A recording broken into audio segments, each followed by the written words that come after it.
And we are live with another edition of the All Gas No Break Sports Show.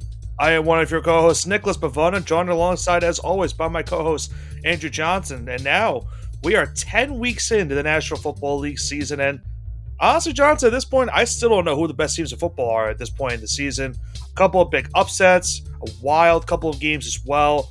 Surprisingly, all the primetime games were really, really bad, which we'll try to break down as best as we can in a little bit.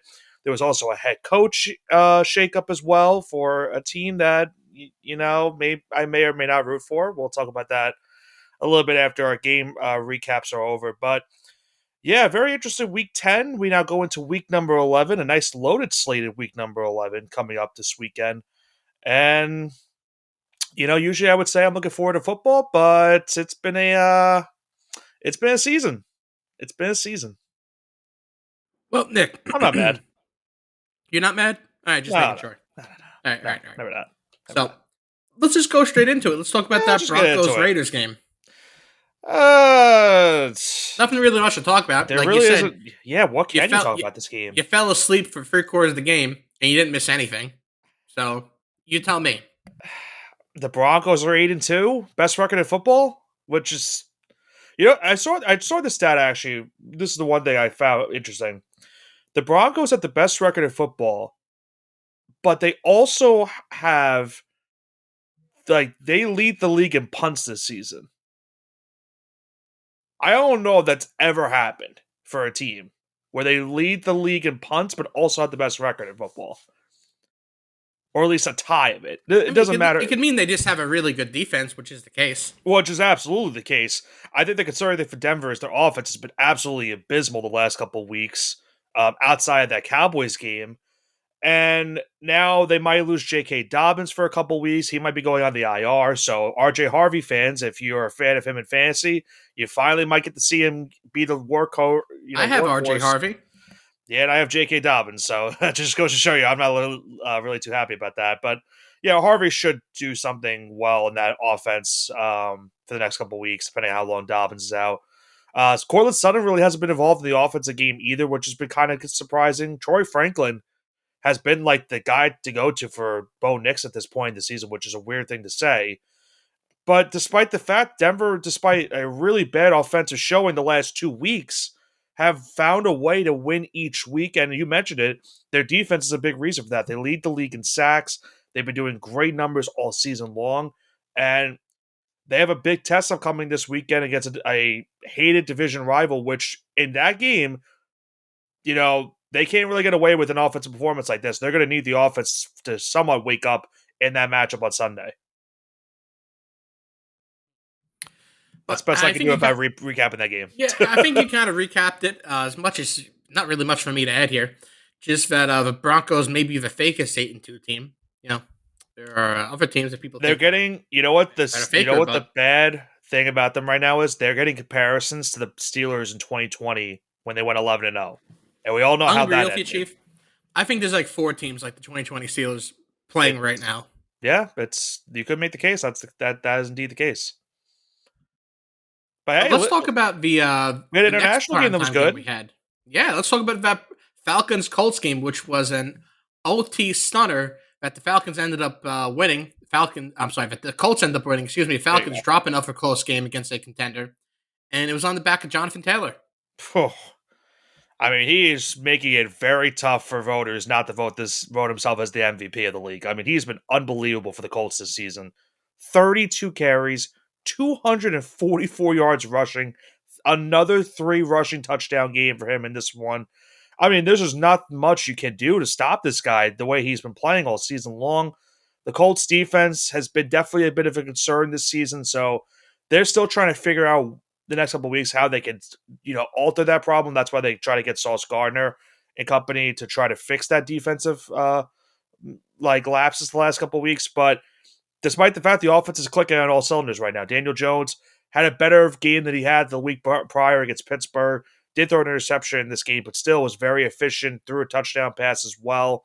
And the Colts are tied with the Broncos for that same record at 8-2 right now. So they're still playing great football. They got a great result as well in their own division that we'll talk about a little bit as well. and they have a very comfortable and sizable lead in that division to now where they're basically at this point in the season looking to say, listen, I know it's early, but we're right now fighting for that top spot in the AFC and trying to get home field advantage in the playoffs as postseason. Yeah, they're looking for it. And spoiler alert, I think this is one of another 2020 Steelers teams we have there because if you look at the Colts, and the only reason I'm going to do this is you'll see in a little bit when we talk about the. We're not going to talk about the Patriots, so I'm going to mention it right now. Everyone's saying that the Patriots are kind of overrated and everything like that, and I guess we'll go into them next. But the reason why I'm bringing this up is because there's no top team that has more than quote unquote 2 good wins.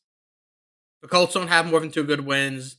The Broncos don't have more than 2 good wins. The Rams don't. Yeah, I'm The trying to think. 49ers don't. The The whole Colts season is just, you could argue that are every weird single one of these teams are fake. because the And I feel Colts like the Patriots obviously, are getting it a lot. yeah, because the Colts beat the Broncos. I remember if you remember that game, how that ended, where they missed the field goal, but the Broncos, excuse me, got called for leaping, so they had the re-kick, and the Colts won the game. So they probably should have lost that game. They had the game against the Rams that they probably should have won if not for that Adonai Mitchell performance. And then the Chargers are a team that I don't think realistically anyone really knows what they're going to be at the end of the season. I mean, call them a good game. You can call them a good team. You can call them Right. a decent football team right now. And the Steelers last week was just a really bad performance for the offense in total. 6 turnovers in that game, but they still somehow found a way to lose only by a possession, which is really a bad testament to the Steelers for not winning that game. And yeah, I don't know. They have a bye week upcoming this week, so they need it because they got the Chiefs upcoming the week after in Kansas City. So that's going to be a monster game for them. And that could be the game that, as you mentioned, could finally start to tell people, hey, listen, this team might be for real because they have some of those games. And again, Kansas City is another team I'm not going to consider to be like, oh my god, yeah, but but we know, the number one though, according to a lot of NFL media, they're the number one team. We know, in the NFL, we know your hate despite being the 8th seed. seed. We know your hate. What am I saying? They're the number one team according to NFL media and a lot of power rankings. They're the number one team right now. That is a factual statement. I'm just gonna move on past the comment. They have the Chiefs upcoming. They have to play the Seahawks as well in Seattle. They have the 49ers as well. They still have to play the Jaguars twice, which I really don't really count them as a big game. But they have some decent games towards the end of their season. The only team that's not 500 that they're playing at the end of the year at this point is the Texans, and they have to play them twice. And we know how those divisional games can be sometimes. So not going to be easy for the Colts in the next couple weeks, but that's why the bye week does help them going into this weekend. All right, let's talk about those Patriots, Nick. Yeah, are they legit? Yes or no?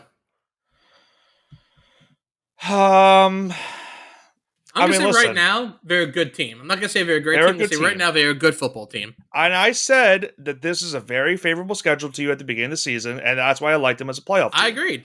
I agreed. And I'm the one who said to begin with, hey, I outlined it game by game. I think they could win 7 or 8 games early in the season. They could be a 9-1 team now, right now, if not for actually. Let me rephrase this. They could be 10-0. They could be 10-0 right now, if not for a really bad performance against the Raiders in Week 1, and then that Steelers game where they fumbled like 5 times at the goal line. They could be 10-0 right now. Specials. I look at it like this. McDaniels comes back. He's done great wonders for this offensive unit in terms of play calling for Drake May. Because you're seeing the results. They're thriving right now with Drake May at quarterback. He's an MVP candidate.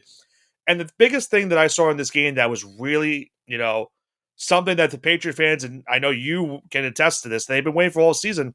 Travion Henderson finally got involved in the running game this week. 147 yards rushing, 2 rushing touchdowns. I mean, if this isn't the game that gives him the RB1 status, I don't know much more you can do. Nick, I think we need to sign Alfred Morris and make him RB1. I think he would fit better on Vrabel's offense. They might as well they could make it Dearness Johnson at this point because they like they're giving guys like Terrell Jennings and him carries. But besides that point, the Patriots, they're playing good football. They've won 7 straight games. You can't really fault them for what they're doing. They've got some impressive wins on the road. This game against Tampa Bay, the game against Buffalo as well. So they're beating up on the bad teams, which is what you're supposed to do, but they're also getting some big wins along the way as well. And now you have the Jets, the Bengals, and the Giants next 3 weeks. Those should be wins for you in each of those games. The Bengals probably will only be the only team out of the three that gives you maybe a test in that game, just Hey, because what if how Joe Burrow is going to be back? We don't know. They just activated him. I don't think he'll be back for that. They're saying Thanksgiving or the week after Thanksgiving he'll be back, so it wouldn't be that game. All right, all right. Um, but then the stretch of then you have the Bills, the Ravens, the next 2 weeks after that 3 game stretch, and then you round out the year with the Jets and the Dolphins. So the Patriots have a very favorable schedule in these next to end the season, where you're looking at maybe 2 games being really tough tests. The Bengals maybe being closer than expected because of just how good their offense is, but the rest of those games should be easy wins for this Patriots team. And it's a really good conversation that they could be the top seed in the AFC at the end of the season as well. But only time will tell. And let's talk about, speaking of time, I mean, this was your week, Johnson. You got that game, and then you got the next game right here. yeah, the big upset where the Dolphins won their Super Bowl, according to a lot of Bills fan. Beating the 6-3 Bills was their Oh, this Super was Bowl definitely the Dolphins down in Super Hard Rock Bowl. Stadium. This You was definitely saw the Super Bowl. you saw all the fans travel down from Buffalo. It looked like a Buffalo home game in parts of the stadium. But Nick, break down the game. I don't know what happened to the Bills in this game. I mean, Devon Achane went off in this one, 174 rushing yards in this monster performance. The biggest concern for Buffalo is that they were shut out through 3 quarters against a Dolphins defense that has been really bad for the majority of the season. So that's a really big something that pops out to you when you look at this game. And we saw this, earlier on in the year with this team.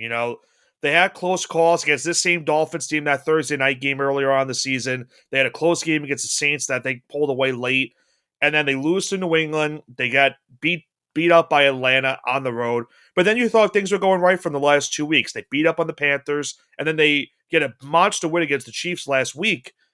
And then it all pretty much just goes away after this performance against the Dolphins team that just fired their GM, is more than likely going to fire their head coach at the end of the season. And now they have to play Tampa Bay, who the Patriots just beat this past weekend. So now all eyes are on the Bills right now. They need to win this game this upcoming weekend, because if you look at the schedule for them at the end of the season, it is not easy. You got Tampa this weekend. You got the Texans on the road, the Steelers on the road, Bengals at home, which that could be the game that Joe Burrow does come back from. Then you go to New England. You should beat the Browns. Then you have the Eagles at home, and then you round out the season with the Jets at home. So it is not easy for them. There are 2 guaranteed wins for them, more than likely, on their remaining schedule. The rest of those games are going to be really, really close for this team to try to bounce back from this loss on Sunday. Has it closed? Is it closed? Is it closing? No, you can't. You can't. Every time, I'm every just time asking. someone I'm says asking. that, I'm not. no, I'm not I'm not. saying. I'm not. I'm No, I'm asking the not saying. question. As long as you have Josh Allen at quarterback, you're going to give yourself a chance. All right. All right. That's the You only keep question I yourself really in the have. conversation. The problem I'm having right now for this team is that this defense has been very, very shaky. And that was the thing that's more surprising to me, because they did pretty good the week prior against the Chiefs. But the problem for them that has been problem for them all season is that their run defense has been really bad all year, and it showed in this game against Miami. HM just torched them in this game. All right. That kind of sums it up. Yeah, You want to talk about more collapses, Nick? Let's talk about that Jaguars Texans game. yeah. Is is Trevor Lawrence the worst quarterback on like a max deal, quote unquote, right now? Tua's up Outside there. Deshaun Watson? Outside Tua's up there Deshaun too. Watson? Tua in his last 50 games is better than Josh Allen. Yeah, but Statistically speaking, in his last 50 games, Tua is better. So yeah, but Tua's not playing to the point where that he's the sole reason why the Dolphins are winning games. You could argue he's that's the fair. reason they're losing games. That's fair. They're both up there. I would say that they're pretty much in the same category at this point right now. But Trevor Lawrence, I just don't know what happened, because they were dominating the Texans for 3 quarters.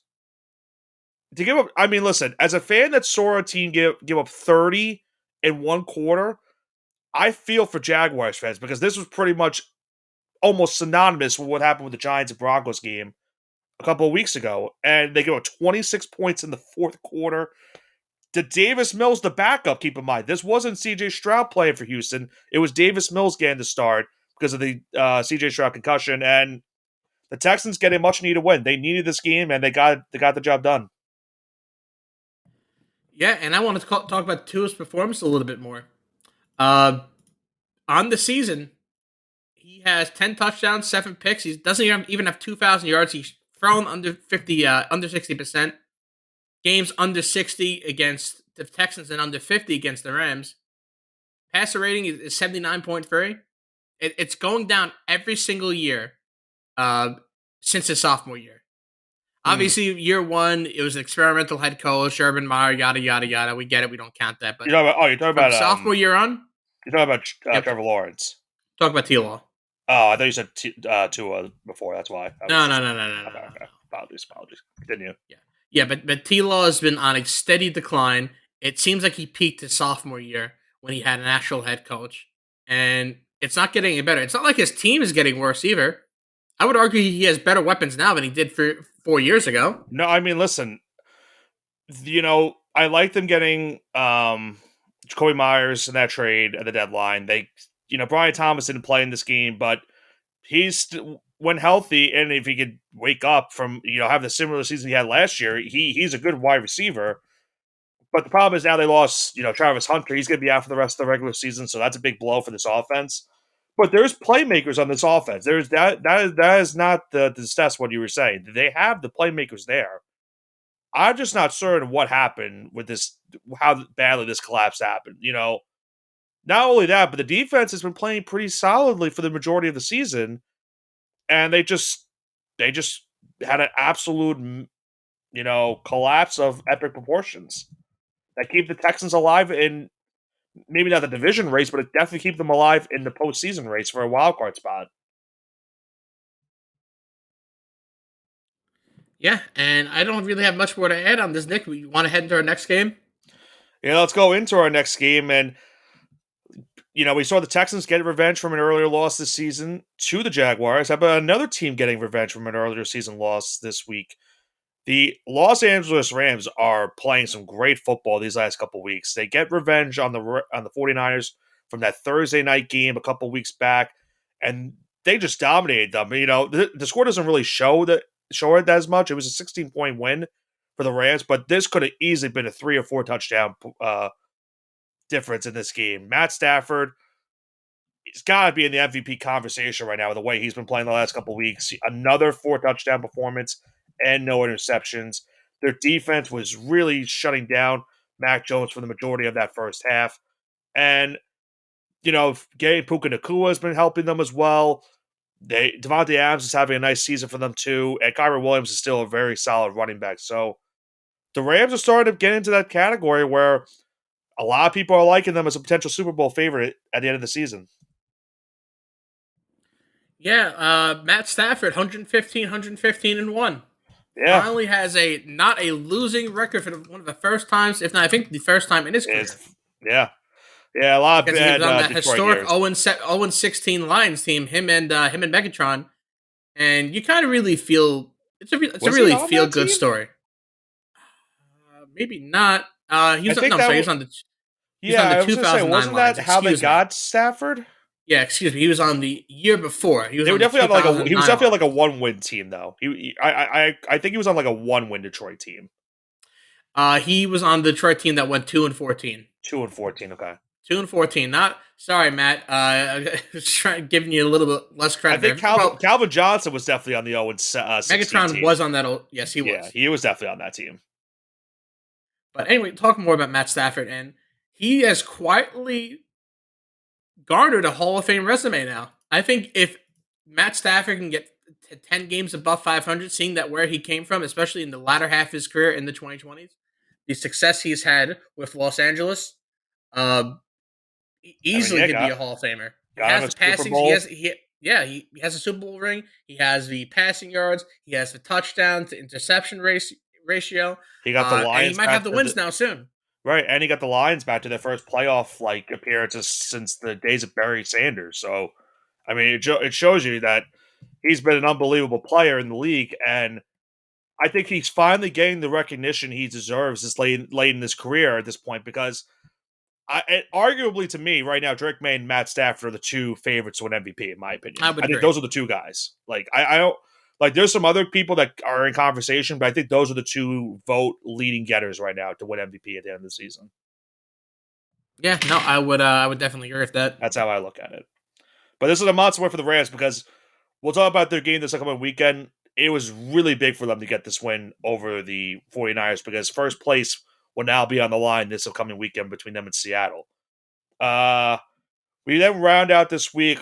Again, like I mentioned earlier on, the primetime games were rough this week. You had the Thursday night stinker between Denver and the Raiders, and then you have this game on Sunday Night Football between the Chargers and the Steelers. The only thing I can really say is this: the Chargers just dominate them from start to finish. I mean, they scored 20. I think what was it, 25 or 22 straight unanswered points after the Steelers got the first field goal of the game, and it was a mixture of their defense was playing strong. Justin Herbert, despite losing his two tackles for the season, is still playing some great football. They're finally getting a running game involved with Kamani Vidal. Lad McConkey is finally awoken from a really bad start to the season. And they're staying afloat in the AFC West division standings right now, just a game back of Denver at this point in time. But on the flip side, the Steelers, yeah, after getting the high of beating the Colts the week before, they then show this performance against the Chargers, and their division lead now, Johnson, is just one game over Baltimore. Yeah, Baltimore is slowly creeping up, and they have a chance for this division. And the Chargers can't count them out of the playoffs. Probably count them out of the divisions. But if you take a look at the Chargers, like latter half of the season, uh, Their schedule you got is, a couple easy games there. yeah, You have the they're gonna play the Jags. They're gonna play the Raiders. They're gonna play the Texans. They're gonna play the Cowboys. So you have a couple games where they should be the favorite in. Right? They should win those four games.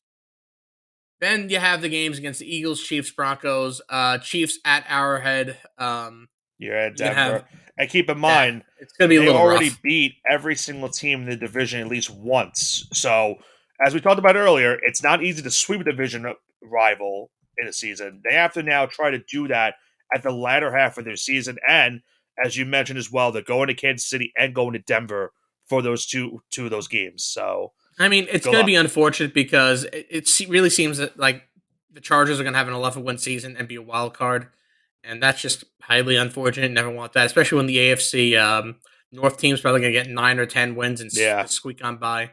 I've said this multiple times. I think we should get rid of divisional buys. I think the best four teams, whatever division they come from, should get a bye. Just my opinion, but yeah, Yeah, I'm let's keep looking. going, Nick. I was going to And say, before we go into it, I was looking at the playoff format right now. And I think the problem also for the Chargers is that with those tough games at the end of the season, they're going to need to win those games that you mentioned, those games against the Raiders and the Cowboys and Texans. Like those aren't going to be guaranteed wins, but they need to win those games because you got Buffalo creeping up on you in the wild card. The Jaguars is a big game this week because right now they're a game behind or a game and a half behind the Chargers in the wild card standings. You still have the Chiefs as well, and Houston and Baltimore are also right now on the outside looking in as wild card teams. But as you mentioned, one of those AFC North teams could potentially sneak in as a division winner, and maybe the other one, depending on how they finish the season, could maybe be a wild card team too. But it would take a lot. But we'll go into our final game and another one that was it was not easy to watch. I'll say this. It was more entertaining than the Thursday night game. It had the similar result of the same final score, but there was a lot more defense in this game instead of bad offense on Thursday night. Eagles get a big win on Monday night, despite them practically almost giving the Packers a chance to tie the game at the end of it. They win 10-7. Jordan Love and this offense have been playing abysmal, Johnson, the last couple weeks. They've gone from early Super Bowl favorite after the first 2 weeks of the season to now are they in trouble of maybe missing the playoffs entirely at the end of the season? I'm so glad you brought up the Packers and their woes. And it seems like the problem of not having a true wide receiver one is coming out again and again and again because now Romeo Dobbs is hurt, who's Yeah. been their quasi wide receiver one for a couple weeks now. Yeah, I And don't. I just don't know what you do if you have Packers because they're the most confusing team in football. Mm-hmm. And You they have have a been. yeah, They yeah, have you been. have a chance. You have a chance to beat the Eagles, and you blow it. Had You chance with tie with the Kansas Cowboys. the You week lose to the before. Browns. Is it safe to say that maybe Jordan Love isn't that guy? He is making some boneheaded mistakes that he made last year that are like if you saw how that first half ended, they had the ball, they were driving down the field to get the first points of the game, and he made a really bad decision. Instead of just taking the sack and just losing yards and calling a timeout, he decided to try to flip the ball to his running back, and because of the the in process of transferring it out, he fumbled the ball and gave the Eagles back the ball, and they didn't score. They didn't score to end the first half. So they're just not making great plays right now, and it's a mixture of bad play calling, like the fourth down call at, after the 2 minute warning. I don't understand why. If you're going to run the ball short, but not run the ball in shotgun, like that made no sense to me whatsoever. And then, as you mentioned, Dobbs gets hurt. They're using corner turn receivers to try to get fourth down conversions and make big plays. I don't know how they think this is going to work. And their schedule is not easy in the second half of the season. You have the Vikings. After they should get a get right game against the Giants this week. If they don't, because they've fallen a couple times against the Giants the last couple of years at MetLife, so that could be a trap game for them. But then you got the Vikings, the Lions, the Bears, the Broncos, the Bears, the Ravens, and the Vikings. That's the end of season. That is all their games after the Giants game. All divisional games, and then you have the two non-divisional games between Denver and Baltimore. That's rough. They really might. There's a realistic shot that they miss the playoffs this season. Yeah, might have to put the nail in the coffin. But speaking of nails in the coffin, Nick, it happened. Brian It did Dable out happen. as the New York Giants head coach, and I'll let you take the floor off this one. It. I mean, after what happened Sunday, another game in which they were up double digits in the fourth quarter and they lose again. That was the third or fourth time this season that's happened. I think it was the third time in the fourth quarter it's happened, and the fourth double-digit lead they've had in a game where they lost it in regulation. Yep, that's correct. It was just a matter of time at this point. I still like Brian Dable. I'm not I blame him for a lot of what's happened. It's not all of his fault right now. I think Joe Shane deserves a lot of blame too. I really was hoping Shane Bowen would get fired too. He's been an absolute disaster since they hired him. And it really feels like an eternity ago that this team was a playoff team in Dable's first year as the head coach. And as a Giants fan, you take that year for granted because you're just enjoying the ride because you didn't think you were going to get to the playoffs and win a playoff game. And lo and behold, it happened. And now, 3 years later, Dable's out as the head coach, and they're doing the same result again. They fired a head coach during during the season after a loss to the Bears, and now they're keeping the GM to make the next head coach hiring. I don't know where or who they're going to go from here. It sucks because a couple weeks ago against the Eagles, this team had hope, and that's I think what the more frustrating part of it is. There was hope just 4 weeks ago with this team, and then the Denver game, they're building so much hope in that game. They're up by double digits for 3 quarters, 30 points allowed in the fourth quarter. The Eagles game, they had the tush push incident. That game they were going to win that game, and then they lose Scatterbo during the game. Like that was a disaster. Niners, they had no chance of winning. And then the Bears game on Sunday, they should have won easily. Jackson Dart gets injured again. I think he's had 4 concussions since he became the starting quarterback of the Giants. Like, that's a problem. And they lose that game to the Bears because Russell Wilson played the majority of the fourth quarter. I've been saying it for weeks. I don't understand why he's the backup. He can't throw a forward pass. But they decided to keep him going as the backup quarterback and leave Jameis Winston as their emergency third string. Makes no sense to me whatsoever. They're probably going to do the exact same thing even with Mike Kafka as the interim head coach. I have no hope at this point. I didn't expect to win a lot of games this season. I think the only thing we've got going is that we have a quarterback of the future, it looks like. You're going to get Scadaboo and Neighbors back next season at some point. The defensive talent is there on paper. They got to hire someone that could fix this defense. I think a lot of people are looking at the flashy offensive guys right now to hire. The Lane Kiffins, the Clint Kubiaks, the Mike McCarthy's, just to name a few. They've got to hire someone defensively, or just got to get someone on the defensive side of the football that's a well-known DC. Someone that can coach the defense, because it can't continue like this. They've invested too much money and too much draft picks into this defense the last 3 or 4 years in Shane's tenure. And it hasn't been working. It just has not been working. Brian Burns is the only guy that's been working since Shane made these moves. I think he's either leading the league in sacks or he's second in the league in sacks. Everyone else just sucks.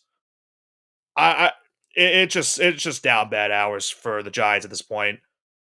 The job's going to seem attractive for a lot of people at the end of the season. I think that's the only beauty of it, but I've seen this song and dance before. It hasn't worked out the last 3 or 4 times that we've done this before. So I don't know. I hate to be somber, but I don't like the end result of what's going to happen next for this team. So I'll leave it at that. Well, I won't interrupt your eulogy by talking about potential head coach. And let's just go straight into the Bushing Hour. Let's go into something positive. Yeah. Well, we did mention last week in the Mushing Hour that one of us was at least going to have a somewhat over 500 record, and that was indeed the case. You go 4-3, I go 3-4, so kind of what we expected. At the end of the week in terms of picking. Just got to remind myself never to pick an over in a Steelers game. I don't know what I was thinking for that game. Yeah, I can't attest to what you were thinking, but And what I can attest to, Nick. Sad part is I might do it again this week. That might be a little bit of a spoiler, but go into the Thursday night game. Well, the only thing I can attest to is the Jets at the Patriots. The Pats are home for Thursday night football, and they are 12.5-point favorite at home. 43.5 is a slate over under. I think the Jets are going to cover this. They've been playing better as of the last couple weeks, and I think they covered, but the Patriots are going to win. Just give me Jets to cover. Is this what I get for saying Thursday night football was not bad a couple weeks ago? Yeah, you didn't look at this at your schedule. No, but what I mean by that is this. The last Thursday, so I think that was the week 7 game with the Steelers and Bengals game, right? That was the game where a lot of points were scored. It was, yes. And I was like, wow, Thursday night footballs were doing pretty good because we had the Texans, they had the double Monday night. It was that week. Since then, Chargers blow out the Vikings. We had the Ravens blowing out the Dolphins. And then we had this past week with the Raiders and Broncos. Need I say more? And now you're putting the Jets on a primetime Thursday night game against a New England team that's won 7 straight games. The problem is 12.5 is a lot of points. And I just took a 9.5 last week with the Raider Broncos game. I don't even know what to pick for this game. I'm going to take the under. I'm just going to take the under. That's the only play I like in this game. Yeah, that's all I can say. But speaking of that, Johnson, let's go to what should be an interesting one. How about another international game? I believe it's the final international game of the year, so we can at least a sigh of relief on this one. The game we played in Madrid is Commanders and the Dolphins. Dolphins 2.5-point favorite. 47.5 is the over-under. Give me Dolphins minus 2.5. They're going to cover. If I'm a Dolphins fan, I'm a bit worried because they might play keeping Mike McDaniel's job at this point if they keep winning games. And they have a chance to do that. And I think they win this game too. I'm with you on Dolphins minus 2.5. Commanders' run defense has been really bad. Dan Quinn is regaining play calling duties as DC. or defensive play calling duties. The DC's lost his title there. As long as Devon Achant's playing and stays healthy, he's going to probably torch his defense more than likely. So I'm with the Dolphins in that game as well on Sunday morning. Then we go into the Sunday slate, Johnson. What's our first game? On our Sunday slate to kick it off, we have Chargers at Jags. Chargers are a 2.5 point favorite at home, and the over/under slate at 43.5. Give me Chargers minus 2.5. Yep, I'm done with the Jaguars. They have, as a non-fan, they pissed me off somehow.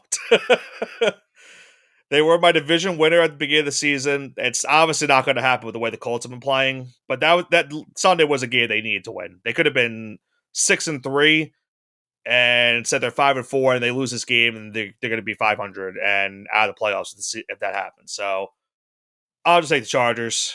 I'll just take them as well in that game. They should beat the Jaguars, but knowing my luck, the Jaguars probably wake up and say, "Hey, we can play football again."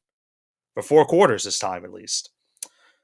We do have a big game, though, this upcoming weekend in Orchard Park. Buccaneers at the Bills. Bills a 5.5 point favorite, 48.5 the over-under. Bills minus 5.5. Buccaneers are going to have a hangover from this loss. I love the over in this game. I love the over. 2 solid offenses. I know the Bills last week, not a great game against a bad Dolphins defense. I think they recover in this game against Tampa Bay, and I'm looking forward to seeing how both these teams react. Someone's got to obviously win because they're both coming off of tough losses. I'm looking forward to this game. For me, this is the game of the week. I love every single game on the slate.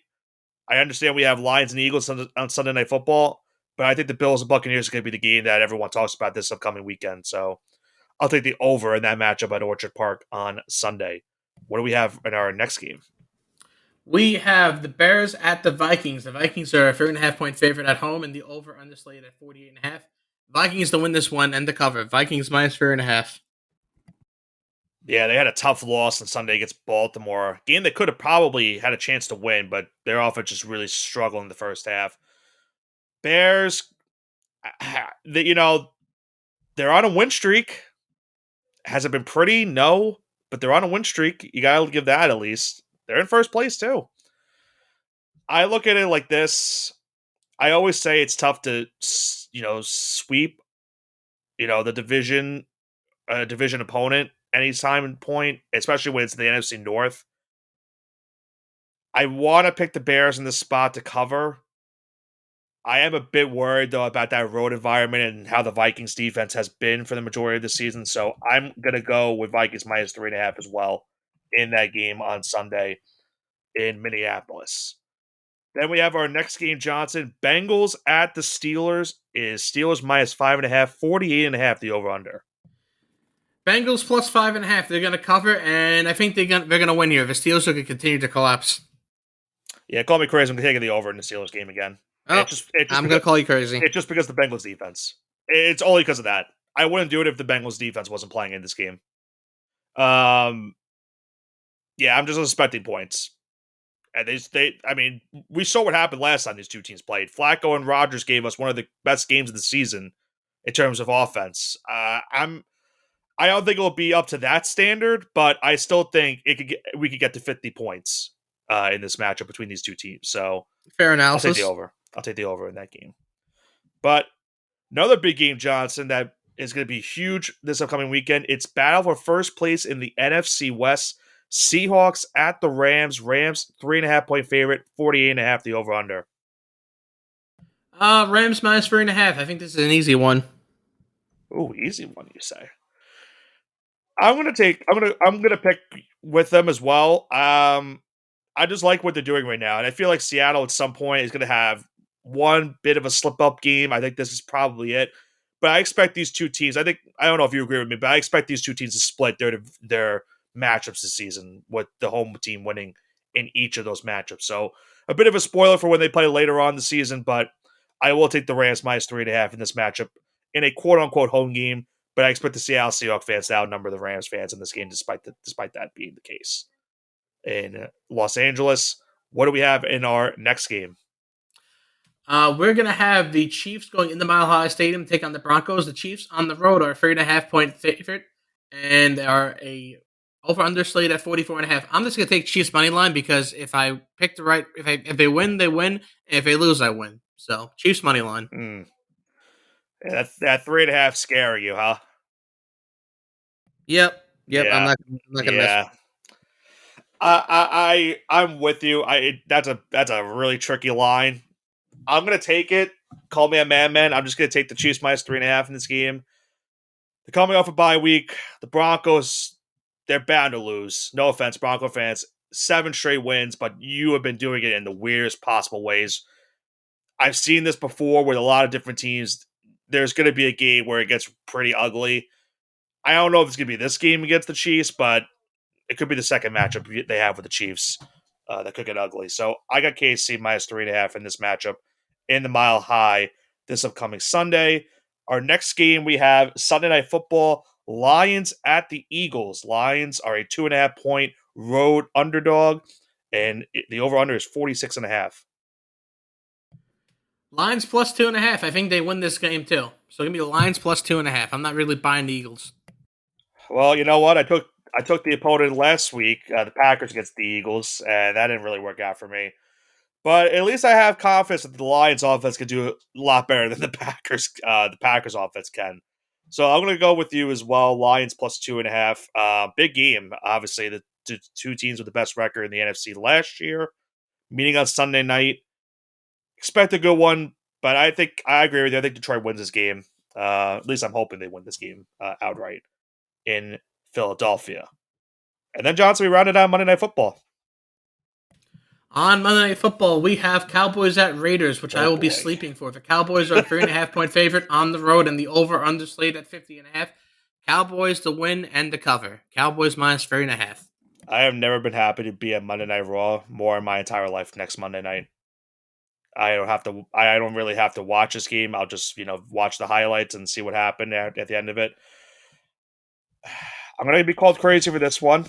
I'm gonna take Cowboys minus 3.5, and I'm gonna take the over too. And it goes off of my principles.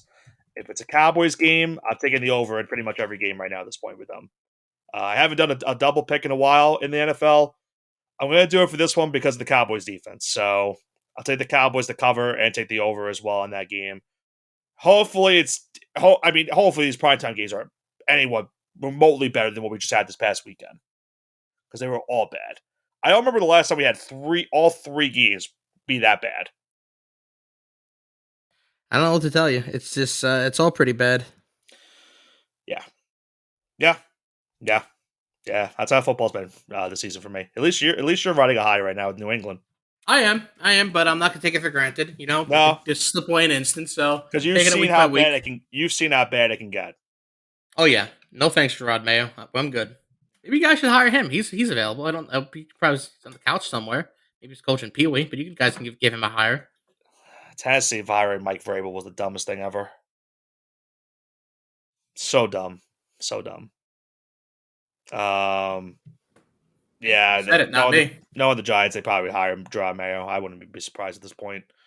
They like the Belichick disciples. If that's not evident, the last couple seasons they've proven that they like Belichick disciples. Maybe you guys can hire Spags again. Maybe you can lure him away from Kansas City. No, they're not going to. I've heard Antonio Pierce is a realistic candidate, and right. I don't even know how to feel about that either. Like it wasn't his fault how the Raiders sucked last year. No, it wasn't. But Rich Bisaccia is there too.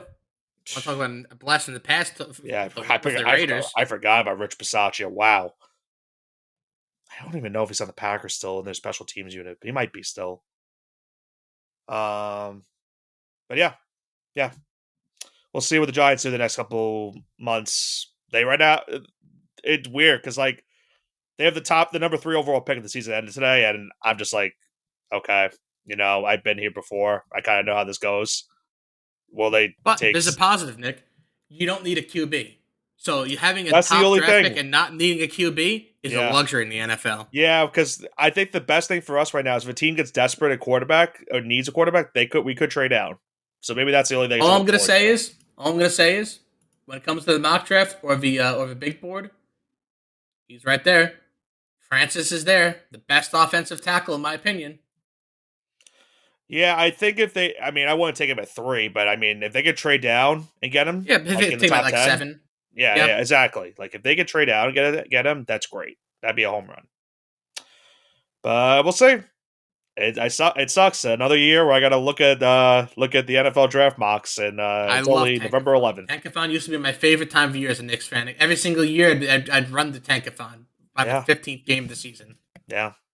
And you only had it for what? I mean, what was it? 2 years in New England or 1 year in New England? You had to do that. We had it for like a couple of years, Was like it a maybe 2 couple? years, maybe 2 years. Well, obviously the Drake May year. Definitely last year, and probably the year before. Last year too. Oh yeah, duh. Last year also, of course.